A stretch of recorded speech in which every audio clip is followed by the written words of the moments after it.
কাঠ, কয়লা কিংবা ওভেনে নয়, মুখরোচক কাবাব তৈরি হচ্ছে সূর্যের গনগনে তাপে। অবিশ্বাস্য মনে হলেও এমনটি হচ্ছে থাইল্যান্ডে, যার নাম দেওয়া হয়েছে সোলার গ্রিল চিকেন। মূলত জ্বালানি সাশ্রয়ে এই কাবাব তৈরির পদ্ধতি উদ্ভাবন করেছেন সাইলা সুতারাত নামের এক শেফ।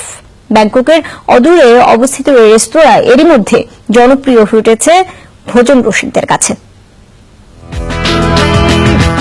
ঝলসানো মুরগির এমন কাবাব দেখে লোক জাগবে না, সেরকম মানুষ খুঁজে পাওয়া দুষ্কর। ভোজন রসিকদের পছন্দের তালিকায় সবসময় শীর্ষে গ্রিলে ঝলসানো চিকেন। তবে আর সব কাবাবের দোকান থেকে ভিন্নধর্মী থাইল্যান্ডের এই রেস্তোরাঁ, কারণ কাঠকয়লা কিংবা ওভেন নয়, কাবাব তৈরিতে এখানে ব্যবহার হচ্ছে সূর্যরশ্মি।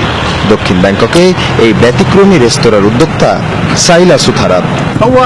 প্রথমে সবাই হেসেছিল, আমার কর্মকাণ্ড দেখে অনেকে পাগলও বলেছিল। তারা বলতো এভাবে মুরগির কাবাব তৈরি অসম্ভব, কিন্তু এখন সবাই এই সোলার চিকেন কাবাবের ভক্ত। 1000-এর বেশি আয়না দিয়ে তৈরি বিশাল এক দেয়াল বানিয়েছেন সাইলা। সেই কাঁচের দেয়ালে সূর্যের আলো প্রতিফলিত হয়ে পড়ে মুরগির ওপর। এক একটি ব্যাচ তৈরিতে সময় লাগে মাত্র 12 মিনিট। রোজ 40টির বেশি মুরগি আর সমপরিমাণ অন্যান্য মাংসের কাবাব তৈরি করেন সাইলা। কয়লা, গ্যাস, কাঠ এগুলো জরুরি জ্বালানি। সবসময় মনে হতো কিভাবে এসব জ্বালানি সাশ্রয় করা যায়। সে চিন্তা থেকেই সোলার গ্রিল চিকেন উদ্ভাবন করি। অনেকদিন ধরে এই রেস্তোরাঁয় খেতে আসছি। মূল কারণ এই সোলার গ্রিল চিকেন। সূর্যরশ্মি ব্যবহারের ফলে এতে মাংস পুড়ে যায় না, স্বাদও অক্ষুণ্ণ থাকে।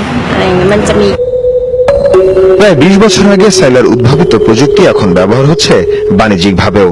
বিভিন্ন বহুজাতিক প্রতিষ্ঠান বাজারে এনেছে এই সোলার গ্রিল।